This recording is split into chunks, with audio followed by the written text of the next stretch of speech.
Early Christmas present, Rob Gronkowski here on a Tuesday. I'll bring you my chat with the Seahawks hero. And as of this morning, by the way, congratulations to Rashid Shaheed, former Saint, now Seahawks hero. He is a 2025 Pro Bowler. Love to see that. And I've got thoughts on I mean, I've lost my voice, and it wasn't from any fun partying or anything that might have happened before Monday Night Football. Brock Purdy v. Phillip Rivers went how many rounds are a boxing match? 8?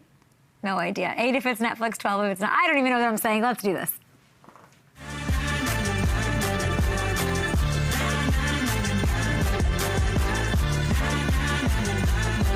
What a fun one last night between the Niners and the Colts. Rivers was perfect. He was slinging it. He was everything I told you he was going to be. Not only was he going to be the starter, but he's going to be incredible. So was Purdy, by the way. Before I get to the takeaways, this game that capped off last night, or this week's action, really set some things in motion in the good old playoff picture. Take a look at this. It's the AFC, the Jags, the Bills, the Chargers. Okay, so they're all clinched. They're celebrating. They're loving life this week. Playoff spots galore because the Colts lost. Indy, still somehow alive. They do need to beat the Jags and Texans to end the year. And then they need a bunch of help and a new defense maybe. Anyway, on the NFC side of things, the Niners have now moved ahead of the Rams. They're in the 5 seed, as you see. If that holds, that means the Niners would play the Panthers in the wildcard round, while the Rams have to go to a quiet Philly. No one's talking about Philly. They win the division again. They're the Super Bowl reigning champs. Interesting. Rams would have to go there. San Francisco, by the way, still alive. 1 seed is available for them. I like this. I like them to go to the Super Bowl. I do. I like them. I like the odds on FanDuel Sportsbook. They need to beat Chicago this weekend, and then they need to beat Seattle. Pesky, 1 seed, Seattle. Not an easy path, but guess what? They control it, and both of those games are at home, mind you. You gotta hope Kittle is healthy. Kittle, you gotta be healthy for this one, and we see then what will happen with that ankle. As for this game, we will start with the Niners because they could not be stopped. They've been through so much adversity. They have so much scar tissue as a team in the last 5 or so years in the Shanahan head coach era. And on a night that I was ready to wear my Colts gear this morning. You know what I was going to do? Break out a little bolo tie for y'all on a Tuesday morning, Christmas week, but I couldn't because Phillip Rivers was not the story as good as he was. It was Brock Purdy last night. Oh my gosh. And really, honestly, this entire stretch since he's come back from injury, it has been an emphatic reminder of why the Niners went all in on him with the contract. Not that we should have needed it with everything he's done already. That's another story. He didn't miss all night outside of that late pick when the game was already in hand. He tossed 5 touchdowns, and I loved how even after he got robbed of a beauty that Kyle should have challenged, by the way, he said, screw it, and he threw another touchdown on the next play. Anyway, that's how dialed in Brock was. And he stole the show, as you're seeing, in prime time. And Brock has not lost since coming back from his turf toe injury, okay? Turf toe. Fun to say. Name doesn't give it justice. That's been the story this year. The Niners are undefeated since the turf toe. They've scored just under 35 points per game. Do we have that? Look at this. Scored just under 35 points per game, 11 more than they averaged while he was out. 14 total touchdowns, just 4 picks. Read it and weep, NFC. 3 of those, by the way, came in that weird Panthers game, and they won that one anyway. So he pretty much cut out the turnovers somehow. Is that what turf toe does? Is that a symptom? I don't know. That was kind of the concern, right? When they, I don't know, it kind of crept up on him, these turnovers for the past year and a half. What's he doing? Can he do it? His hand size, is it raining? All of that. He's been top 3 in pretty much every category since, and he's crushing it. And I do have some questions about the defense, all the injuries. Can they make, I keep seeing Fred Warner not on the field, and I'm like, how could they do this? What is the calculus of this as a deep playoff run is considered? But if Brock is playing like he did last night in January, they're going to have a chance to go to the Super Bowl in their backyard. Especially, if they snag the 1 seed, everyone might be cooked. Speaking of cooked, how about the Colts? Oh, boy. Still alive. I don't know how you lose this game. This is if you're Coach Lou this morning, I don't even, like, what are you doing at your desk when you get to work? What are you just, like, slamming your head against it? Like, what happened here? And I know you're down your 2 starting corners, sure. I don't know. You got everything you could ever dream of from Phillip Rivers with your season on the line. Everything to play for. Deep ball, check, working, slinging it, check, emotional lift, check. You're telling me you can't get one stop defensively until that last Niners drive? WTF. You can't run the ball? What are we doing? It's inexcusable. And I know Brock played out of his mind. Niners, incredible. Super Bowl contender, Niners. This is the biggest dadgummit. Is it dadgummit? Dadgummit? Gosh darn it? Dadgummit? Sure. It's the dadgummit heard round the world, okay?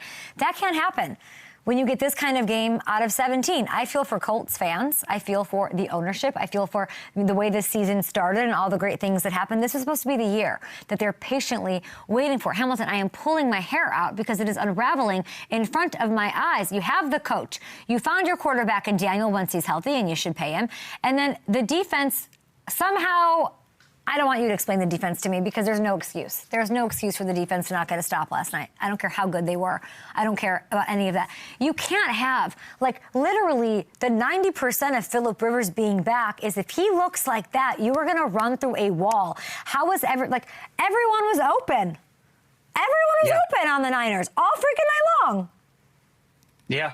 And it's, again, you can talk about the corner injuries, but nope. Again, it's one thing to have some issues because you have corner injuries. They didn't get a stop all night, like he said. And again, it's a credit to Kyle and Brock for drawing stuff up, finding the open man every single play. But there was, as you said, an open man every single play. It was crazy. Okay, week 16 is wrapped. Should we take a look at week 17? Let's do it, because we, of course, have Christmas Day games. I'll be in D.C., of course. Cowboys 6.5-point faves over the Commanders. Check me out on Netflix. That one, I think it starts at like 10:59.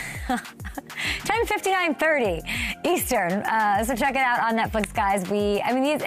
Always fireworks between these two squads. The Lions favored by 5.5 over the Vikings. They need to win to keep their playoff hopes alive. And then the Broncos 12.5-point faves at KC. Minshew out for that one on top of the Mahomes injury. Saturday, a couple of huge ones. Texans, Chargers, LA 1.5-point faves there.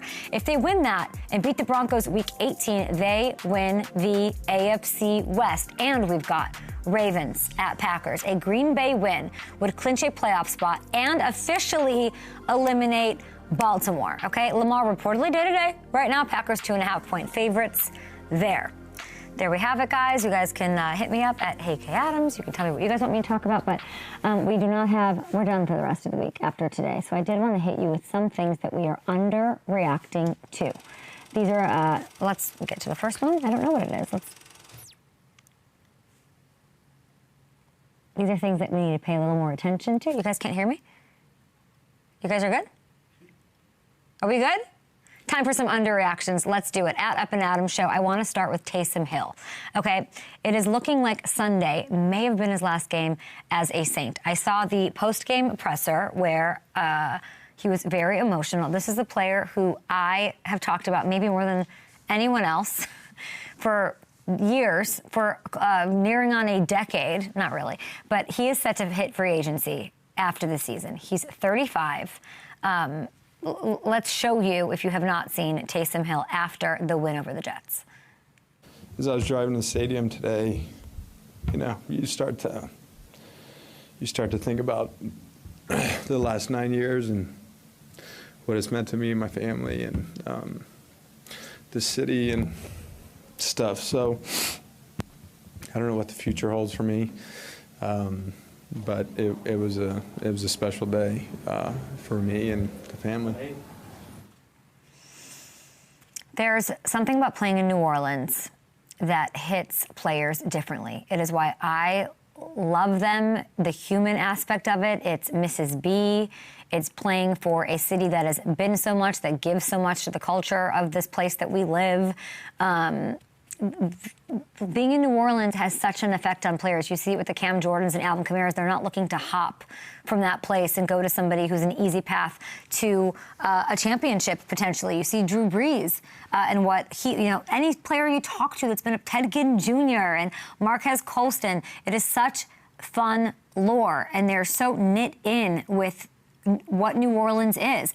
And Taysom is a part of that. And if this is it for Taysom, let me tell you, the guy went out in the most Taysom way imaginable. 42 yards on the ground. Fake punt in there, by the way. 4 catches for 36 yards. A beautiful 38-yard touchdown pass to friend of the show, Chris Olave, to cap it off. This is a fitting, beautiful send-off for a guy who deserves it. He's had a truly unique career and has meant so much to the franchise. Drew Brees thinks he should have been a quarterback. Okay? He probably could be a quarterback from the special teams work that he's put in, putting his body on the line, learning different positions, the meeting hopping like that he has to do. Going 7-2, by the way, he was the starting quarterback, filling in for Drew Brees and later for Jameis Winston. The huge catches, the moments, the sparks in the playoffs, everything that he has done to embody what this franchise is all about. And by the way, he did hit a pretty cool milestone with the 36 receiving yards. That pushes him over 1,000. It's very cool for his career, and that makes him the 3rd player in NFL history to have 2,000 passing, 2,000 rushing, 1,000 receiving. The other 2 played 70 years ago. Hall of Famer Charlie Trippy of the Chicago Cardinals, wild, never heard of that, and Lions legend, of course, it's our guy Hunchy, okay? And that is the full list. That is everybody, and then Taysom. So he's been kind of a throwback in every sense, and also like a future Matrixy AI Terminator player as well. Let's not underreact to a special run by a special player. Taysom, I don't think you're done, but I just wanted to say that. Another thing that we're underreacting to, and by the way, we have Gronk on the show. We've got some K-makers for you. Rashid Shaheed of the top dog Seahawks on the show today. But I want to talk about these hot coaches. We got some hot coaches in the NFL, as we all know. The new hires, Mike Vrabel, Ben Johnson, Liam Cohen, 2 of those first-time head coaches. Vrabel, of course, did his thing with the Titans first year, though, in New England. These guys led their teams to 3 of the top 5 records in the NFL this year. Only six first-year coaches in all of history have won 12 games. We're probably going to have 2 of them this season alone with Ben and Duval Liam. This is extraordinary stuff. We should not be underreacting to. And I don't want to leave out, by the way, other first-timers like Mike McDonald. We'll, of course, have Rashid Shaheed on the show, Dave Canales. What they're doing in year 2 as well. Maybe be patient with these young guys or new guys, fresh guys. Six of the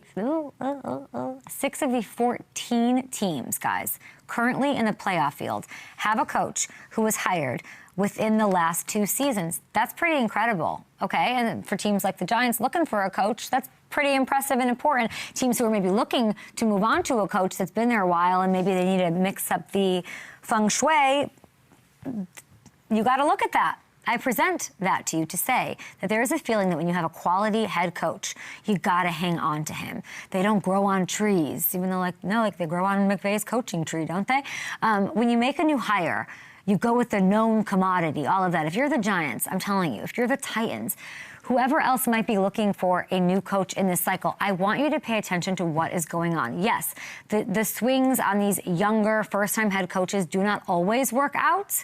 And there's a list to point out to that, too, somewhere that I won't make. This is about being celebratory. This is about, the Ben Johnson. And there is no Ben Johnson this year, maybe, but outside thinking works. Maybe it's Jesse Minter.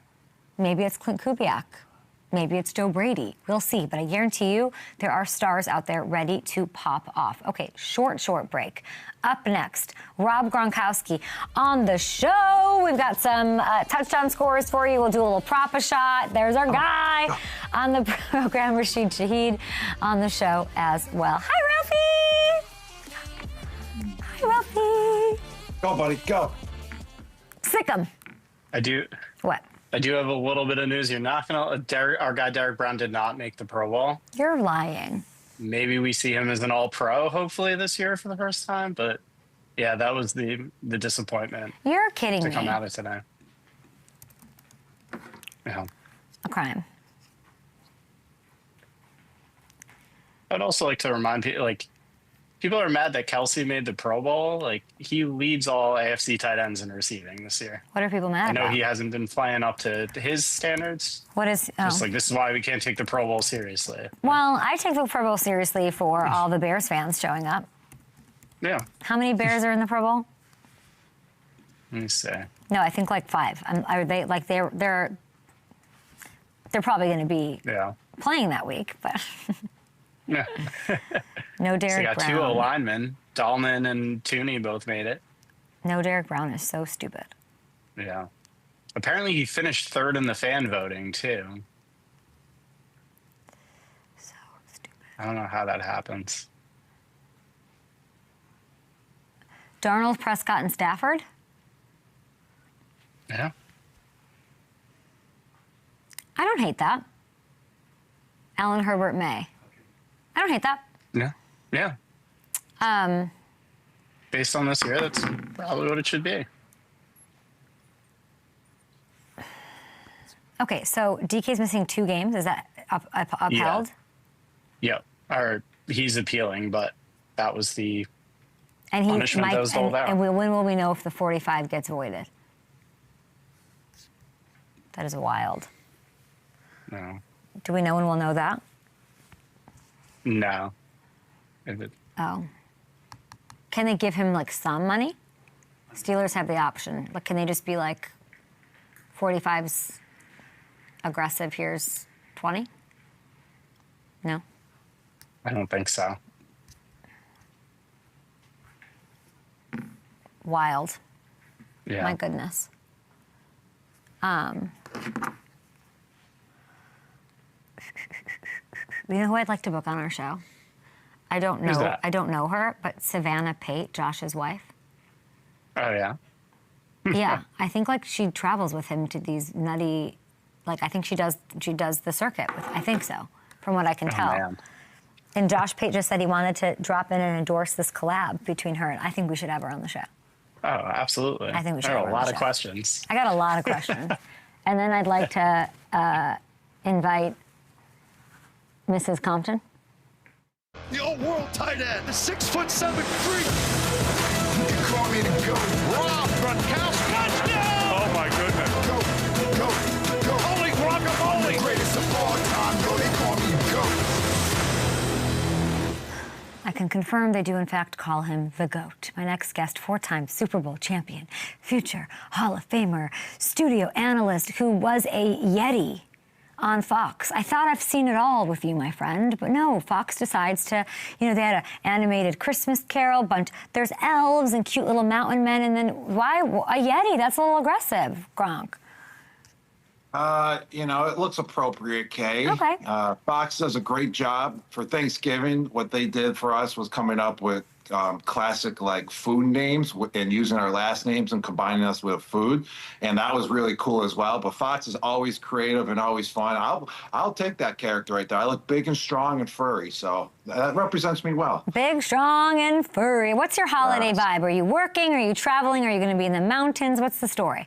Yeah, so everyone's always talking, on the Fox set, oh, I love warm weather, I can't do the cold, but I'm the opposite. I love cold weather. I grew up in Buffalo. When the holidays come around, I need snow. It needs to be a white Christmas. It needs to be under 32 degrees. It's just appropriate for the holidays. It's appropriate for the spirit of Christmas.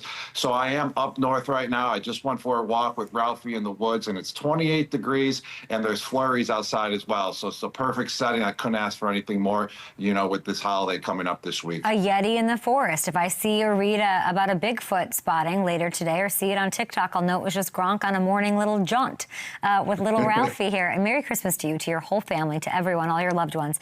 It is such a fun time right now. I remember a couple months ago, a 4-time Super Bowl champion, Yeti, said the Patriots are making the playoffs. And voila, they clinch Sunday night. You called it. Little victory lap for you. Drake May, who got the Gronk bump, 44 passes to win that game. The run game, am I worried about that? Can we win playoff games like this? What do you think? What do you think?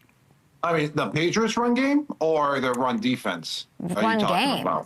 Their run game, I mean, they got a run game. I mean, it might have not been on display last week or 2 days ago versus the Baltimore Ravens, but, you know, they utilized the tools that they needed to win the game on Sunday night. They were passing the ball well. Stephon Diggs came through in a big clutch game like he always does. I mean, when it's a Sunday night football game under the lights with, you know, the whole world watching. But overall, Josh McDaniel adjusts to what is needed to win the game. There was plenty of games when I was a Patriot player where we threw the ball 45 times and only ran it 10 to 15 times. There was other games, for example, the Deflategate game, when they claimed that, you know, Tom deflated the balls. We ran the ball for over 200 yards that game and barely threw it that game. And that was a playoff game to go, I think it was to go to the Super Bowl. It was the AFC Championship game. So you adjust according to, you know, what you got, who you're playing against. In this game, they just had to throw the ball and they got the job done, and they are also down. So therefore, you got to throw the ball more than run it. They had Henderson. Henderson left the game. That's sort of, I mean, Henderson's banged up, but they do have, obviously, Stevenson. He's the one that got all the work when he left the game. They just didn't run it. Yeah, kind of a silly question, I think, because, like, obviously they got it done, and there we go. No worries about this Patriots team. The only worries I got is their run defense, actually. I mean, they let up a lot of, you know, yards versus James Cook and the Buffalo Bills when they lost that game, and they were up 21-0. And that's how the rally started coming about for the Buffalo Bills, because James Cook was absolutely cooking out there in the run game. And then the Baltimore Ravens, I mean, Derrick Henry was absolutely demolishing, you know, the secondary, the linebackers. He was getting through the holes and getting to the second level. And then all of a sudden, the Baltimore Ravens pulled him. I don't understand the Baltimore Ravens game plan, you know, on the offensive side of the ball, that rotation between the running backs. Everyone knows Derrick Henry gets better as the season goes on. Everyone knows when Derrick Henry gets the ball more and more and more, he warms up more and more and more. He gets stronger, he gets faster, he gets quicker, he gets more explosive. He showed it in Tennessee for all those years. At the end of the year, he can go for 250 yards easily and not even be sore the next day, and that's still the case. And they stopped handing him the ball, and they put the other running back in, and they didn't even play him anymore after he had 2 touchdowns for about 140 yards. It doesn't make any sense to me. It was great for the New England Patriots. They stopped playing him, but the Baltimore Ravens offensive game plan is a little iffy. I don't know what's going on over there with the coaching staff and how they're calling this. Yeah, it's strange. I want to take a look at the MVP. Great call on the run defense. Appreciate the analysis from our GOAT, Rob Gronkowski. Who's your MVP? It's getting kind of tight there at the top. We know Stafford's doing his thing, but Drake is making a play. Yes, I mean, Matthew Stafford is just ridiculous what he's doing this year, and he's got a tough, you know, division as well, tough schedule that they played against this year, and he's showing up every week on every given basis, whoever he's going against, whatever defense he's going against. Drake May is definitely giving him a push, but as of right now, it's definitely Matthew Stafford, and Drake may take the helm of the MVP. I mean, he's got the New York Jets and Miami left. He's got to finish out really, really strong, and Matthew Stafford has to take a little dip at the end, and he's got, I mean, it's division games coming up for the Rams, so he's gonna, I mean, I'm sure they got a tough schedule. I think they have Seattle left still. Is that true for the Rams? I just know that whoever they play, or it might be San Fran, I just know that they still have a tough game to go. So that's the only way I can see Drake May, you know, jumping over Stafford, is because Stafford, you know, takes a little tank and Drake May dominates the next 2 games. They have the, am I crazy? Is it the Falcons and the Cardinals? Is that true? Control room? I don't have my schedule out here like I usually do. Okay, Falcons, Cardinals. What do you think? Oh, they just have the Falcons and Cardinals left, the Rams? Yeah. Oh, I thought they would have Seattle or San Fran still to go. Sorry, Kay, there's just too many teams and too many divisions. It's hard to keep up with it. I don't know that either. We're mailing it in over here. It's all great. Falcons. Does that change your opinion? I think Matthew Stafford pulls away with it. I mean, his stats are a little bit better. Okay. He has played a lot tougher teams throughout the year, but you can't take anything away from Drake May. There's no doubt about that. The throws that he made on Sunday night were ridiculous. That fade to the right-hand corner, he put the ball where only his receiver could go and make the play. He was covered as well. You know, it wasn't out of bounds. Usually a quarterback throws that out of bounds, you know, 18 out of 20 times. So that's 90% rate right there. So he's a 10%er with that throw, okay? We want to talk, of course, about what's going to go on Christmas Day, but I was on a production call yesterday. I'm sorry, we're going to skip up to Devin and have some fun here. I get to work with Dev on Christmas Day. Devin McCourty? Mm-hmm. So, like, your former teammate. And I was just thinking, because I was listening to him, and I remember working with him on, like, quick slants with Tom Curran back in 2015. You were in his draft class. He was drafted ahead of you. And I was just thinking, did you know, if you think back to even just like that year, that first time meeting him throughout these 3 Super Bowls you guys won, did you know he would be this like really important voice in sports that he is on Sunday Night Football? Yeah, I mean, Devin McCourty always had, superior knowledge of the game of football, and that's what made him such a great player, and that's what got him to play. How many years was he on the Patriots for? And only the Patriots. 12 years, I think he played for, or 13. I think it was 13. It was all with the Patriots, and that shows how much knowledge you have with the game of football, especially being on a roster, an organization like the New England Patriots. To play that long and to play that long for one organization, you got to be a tough football player, you got to be mentally strong, but you also got to be a smart football player, and that's what keeps you around for so long. And Devin McCourty had all those traits. He may be a little stiff, Kay. I'm just talking a little garbage now because he's on the deep side of the ball. We always throw shots at each other.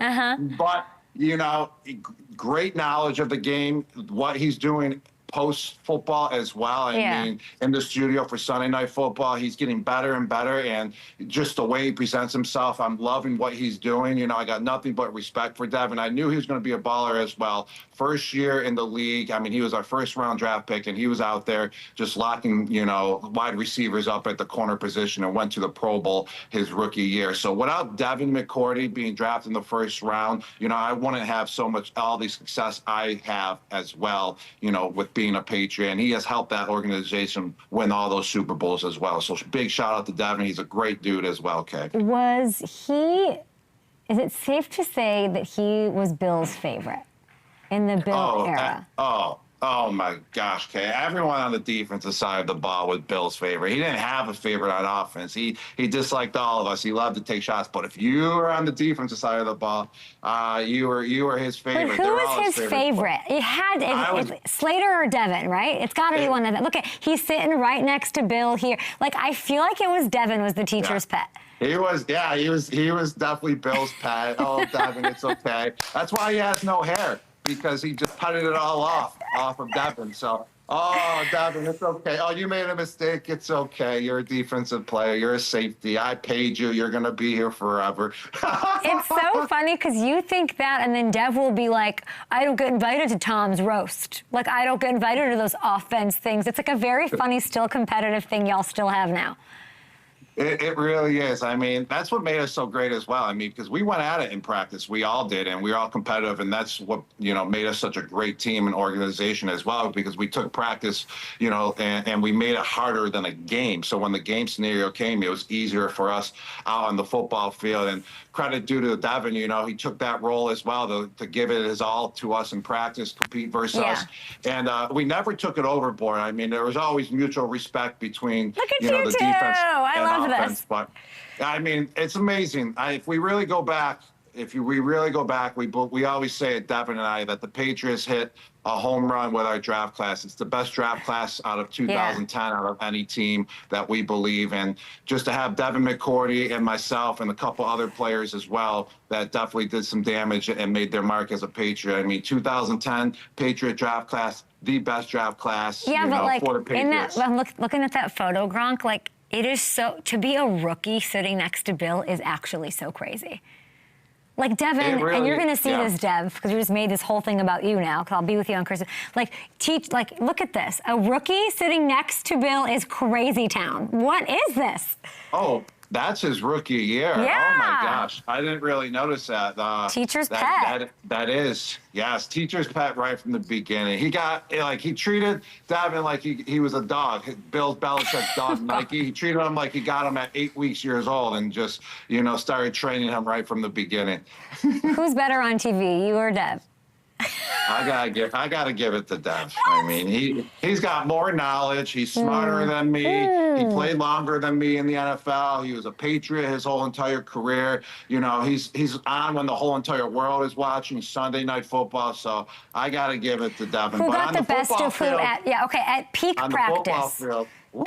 Your peak versus his peak. Who got the best of who in practice? Oh, I remember one time Devin McCourty just got paid, and I was playing tight end. It was OTAs, and I ran right by him for like a 50-yard bomb fade from Brady. So, you know, when I was peak form, I could run by anyone. I ran by Devin plenty of times. We love it. All right, let's bring in Harrison for. Yeah, I know. I figured you'd like that, and I'm glad I asked you. And yeah, so I'll be with Devin, and I'll get under his skin with this bite just in time for Christmas Day. Enjoy. Speaking of Christmas, triple header, FanDuel Sportsbook, the place to be. Time for a little prop shot. Hamilton, what is the score looking like? 16 weeks in, Gronk VK. All right, Gronk, you went 1 for 3 last week. Kay, you went a perfect 3 for 3. So Kay has a 3-point lead. Gronk, that JSN one was tough. You had no yards in the first half. If it didn't go to overtime, you would have hit that one. Tough break, but you're still in the fight. We can make up this ground. I really am. And it's the holidays right now, and I'm a good guy, and that's my gift to Kay, was me only getting 1 point last week and her, you know, hitting all of hers. So nice. Merry Thank Christmas, you, Kay. Oh, Gronk, thank you. The real gift is everybody that's going to play along in this week's on FanDuel Sportsbook. Harrison, go for it. Yeah, and I'm going to tee you guys up with one prop for each of these 3 games. We'll start with UK. Cowboys Commanders kicking off Christmas. The line for CeeDee Lamb's receiving yards is set at 79.5. Does he go over or under that? Over? I'm going to say over. People forget these are great games. We need gifts. This is about like this rivalry actually is sort of brilliant. Dak, a Pro Bowler, by the way. The Commanders give up a lot of yards. And they've given up a lot of yards to the receiver spot. Gronk's slamming a drink or something. I don't know what's going on. CeeDee's been averaging close to 100 yards per game over his last 5. All right, Gronk, we'll stick with the Cowboys. Hit that Pro Bowler Dak Prescott. His line for passing yards, 274.5. Does he go over or under that? Yeah, well, okay, that was a nice choice to go over with CeeDee Lamb. Okay. I mean, Dak is just a non-fire. He's going to the Pro Bowler. CeeDee Lamb's going over with his yards, and that means Dak is going over with his yards as well. He's throwing for more than 274.5 yards. All right, we're moving to that Lions-Vikings game. Kay, the line for Jahmyr Gibbs combined rushing and receiving yards is 110.5. Does he go over or under that? I do not know, my friend. I wish that I knew. I'm going to say over.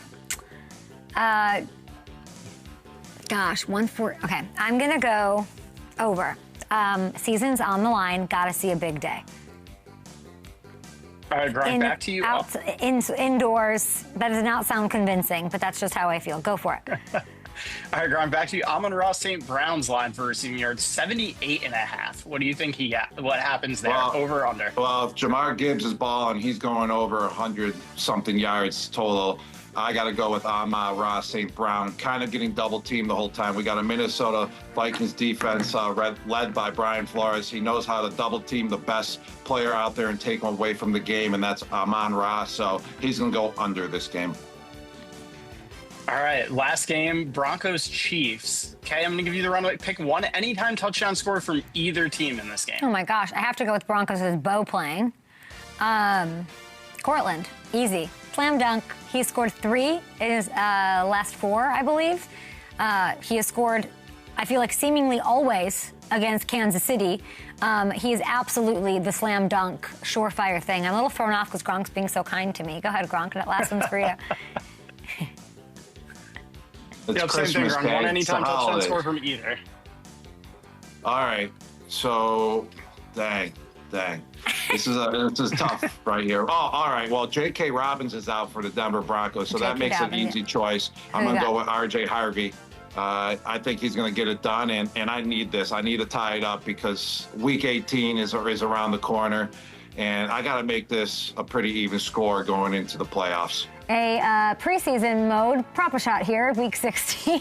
It was a poor showing by all 3 of us, but here's the props. Here are mine, okay? I'm taking the over on CeeDee Lamb. I feel great about that. Jahmyr Gibbs, rushing and receiving, 110.5. Yeah, I could do that on when he gets the ball 3 times. Cortland Sutton, anytime touchdown score. Let's take a look at Gronk's here. We've got Dak Prescott over 274.5 passing yards, which I like with my CD pick. Amon-Ra, the under on yards because Jameer's going to get all. This is feeding right into my win here. And R.J. Harvey, as the anytime touchdown scorer, he will get into the end zone. And by the way, let's see that Gronk spike. FanDuel Sportsbook has another $2 million Thursday jackpot going for this game. All you got to do is pick an anytime touchdown scorer, and if your choice scores the first or the last touchdown, you share a pot that is worth $2 million. I got to ask you about DK Metcalf. Sorry to switch things up on this, but like just what's going on. Now I'm learning there's like money he's going to lose and all of that. I want to make sure to get this right. So he is suspended officially for the rest of the season. Here's the reason that they give. It's, quote, physically confronting a Lions fan. That's what they're saying. Pittsburgh has not clinched yet. He's appealing. I don't know if that appeal goes through for these two games or takes forever into next. I don't know. They've got to win one of their last two games or the Ravens have to lose. Can they do this without DK on offense? Yes, they can do it. And I got to give a shout out to my guy, Scotty Miller. He had a couple catches last week. I think he only had one catch going into this game, and he had 3 for 19 yards, big first down and everything. So Scotty Miller, shout out to you, boy. He's my good friend back in the days when we were with the Bucks. But I think the Steelers can do it. It doesn't really matter, though, okay, because the Ravens are out of the playoffs. Didn't the Steelers lock it up now, their division? No. They did not? They did not. How did they not lock up their division? I thought they have to win one of their last two, and then or the Ravens have to lose. If the Ravens lose, they're in. Okay. I think the Steelers are going to clinch no matter what. I don't think that's going to happen, but they're going to get it done even without DK. And DK, you just got to be the bigger man in this situation. No matter what they say to you, no matter, what remark they have, you just got to be the bigger man. It's a double standard as a player. You can talk garbage back to a fan, just got to keep your hands off of fans. And unless if they attack you first and you got to defend for yourself, that's understandable. But you can't go up to a fan and have a physical altercation with them. You just got to know better, no matter how heated you get. I want to take a look at the AFC playoff picture last but not least before we let you go for your beautiful holiday. I'm thinking about this, Gronk, from like the Chiefs' perspective. We can come back on camera for a second, or can we get into Mickey's for this? I keep thinking about like who they would want to represent the AFC. Do you know what I mean? Like, if we could take a look at it, we're watching it, and they're not there for the first time since 2014. What is the least painful or the most favorable thing? Like, is it the Bills? Because maybe, I don't know, like Bills, Patriots, like what would hurt them the least, I guess, out of those? Who are you rooting for if you're a Chiefs fan? All right, if you're a Chiefs fan, I would definitely say probably the Jaguars, because the Jaguars have been such a lowly organization for so long now. Or the Pittsburgh Steelers. Like, how can you hate on Mike Tomlin and Aaron Rodgers? Both of them possibly being, their last year. Even in Pittsburgh for Tomlin, it could be his last year, and we probably know it's going to be Rodgers' last year. So you got to root for them as well. Buffalo Bills, I would say they would be more against it because it's kind of been a rival for them. Josh Allen, Patrick Mahomes. And that's still going to be a rivalry. What would hurt more, the Broncos, the Patriots, or the Bills? Because to me, it's like if I'm a Chiefs fan, I don't think, Gronk, I want the Patriots to win. I would say I don't. The team that would hurt them the most would be a team in their division. So the Denver Broncos would be number one.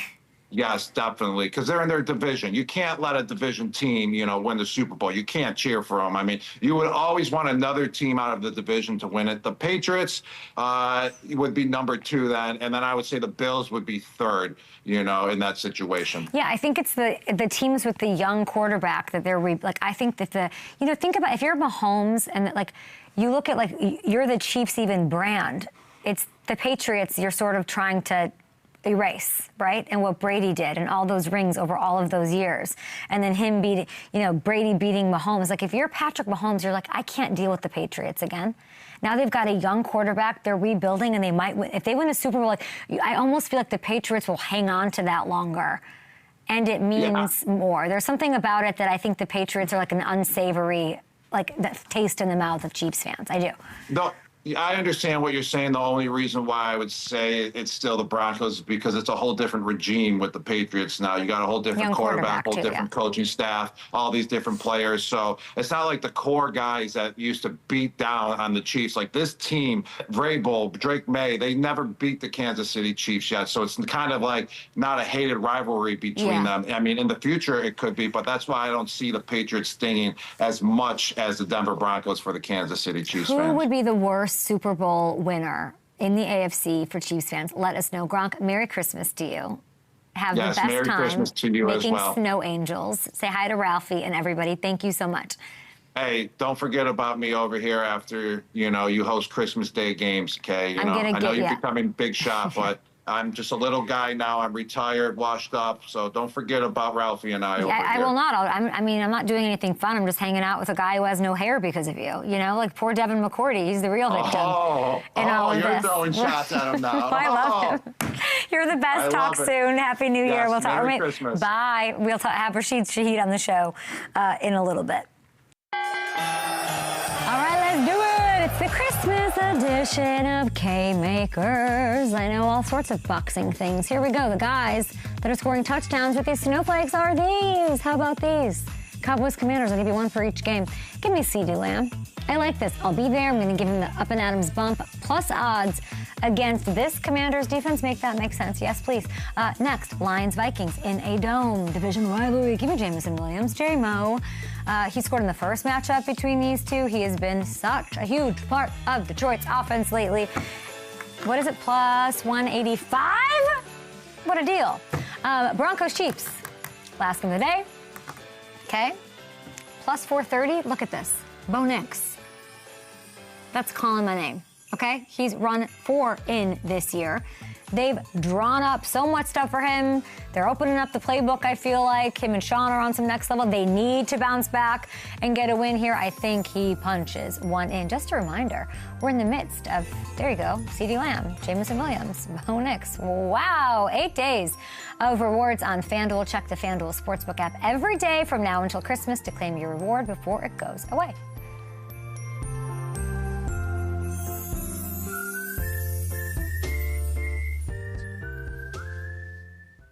How are we doing back there? Good?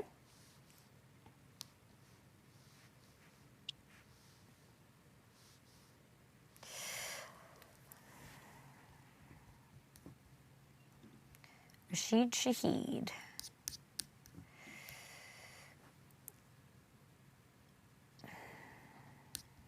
Okay. Do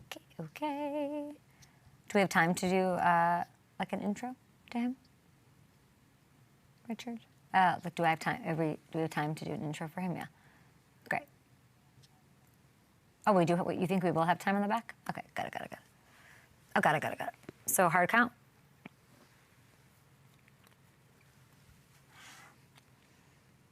Okay. Still no idea who's throwing the ball for the Commanders, huh? No. It's either going to be Jeff Driscoll or Josh Johnson. It's going to be Jeff Driscoll.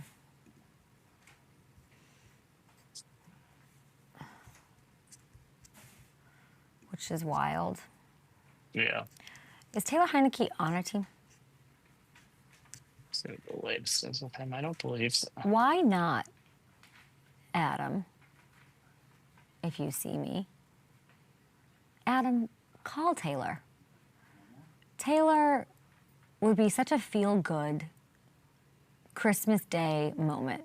I think he could start right away. He knows what's going on. Where's Taylor? He is a free agent right now. Played for the Chargers last year. Not currently with the team. I don't know anything. I don't know what that's about, but it feels like a Christmas feel-goody, Taylor Heineke-y fan fave moment. Yeah. No disrespect to Jeff Driscoll, who will give us, I think, some fireworks as well because he's got Terry and it doesn't matter. I think Terry broke another record this week.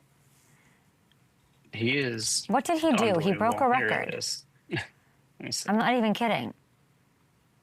He did it, which is so, I forget what it even was. He did something this week, which is bananas. Okay, got it. We still got one thing to go.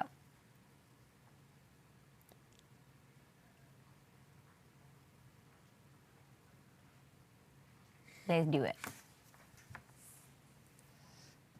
Loved talking to Rashid Shaheed of the Seattle Seahawks. He is officially a 2026 Pro Bowl games returner. He changes the momentum in these games from Saints to Seattle. Here he is.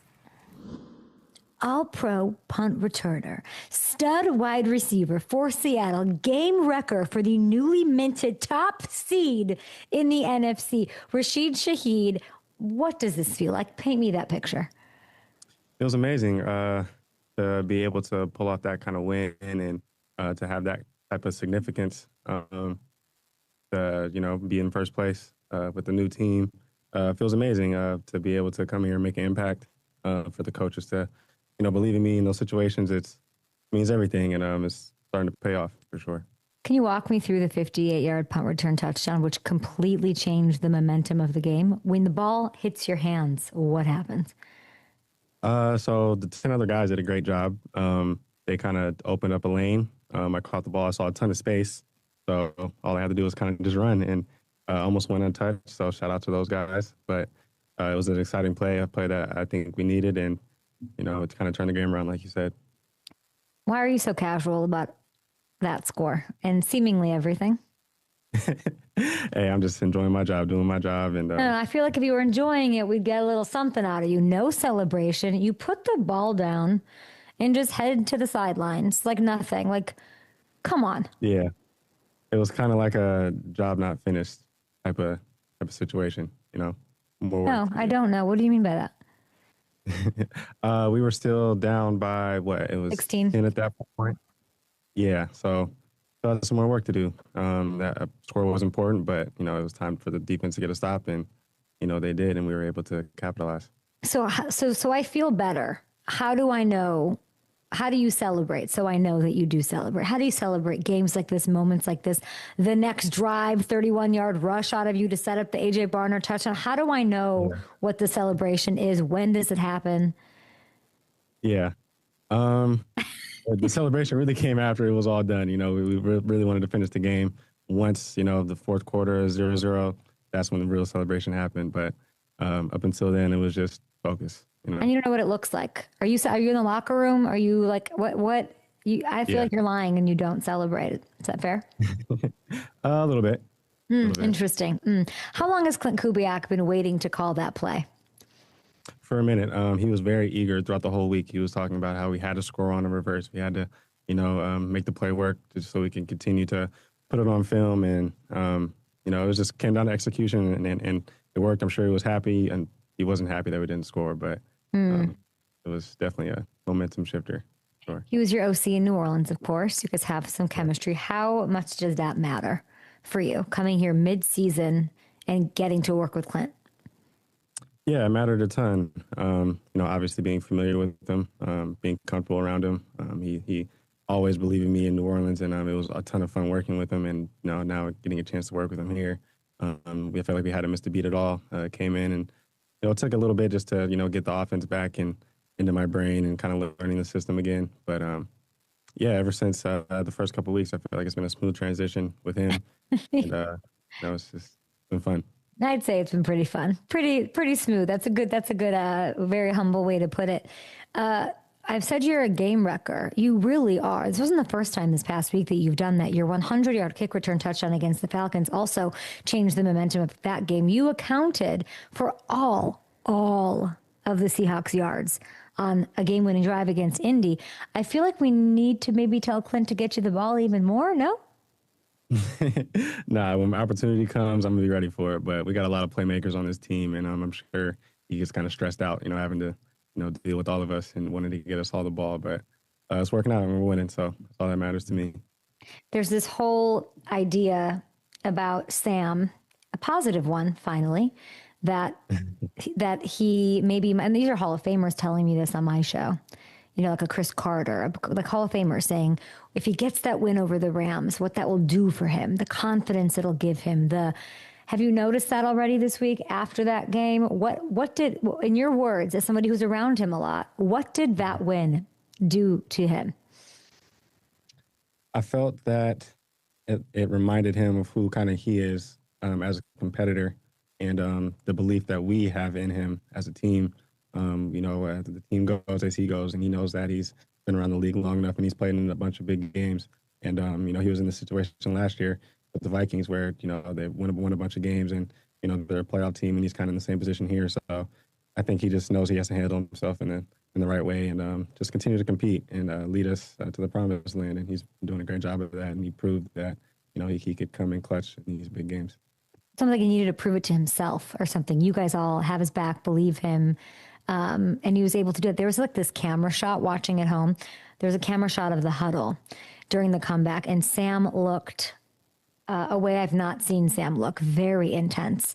What was he saying as all of that was unfolding, and what caught your attention most through that fourth quarter into overtime to lead this team? Yeah, just the fact that he didn't blink. Like there was no time in the game where the score was, where he got super down. He just, he knew that we were going to have an opportunity to win. And, he just kind of kept that in our minds. And that's exactly kind of how it went. But I might have not been in the huddle when he had that moment when the camera was on his face. But I know throughout the whole game that he was just super locked in, super focused. And, when it came down to it, he was going to be ready. And if he was going to be ready, we needed to be ready. And that's how it was. You've won 7 games with Coach Mike McDonald.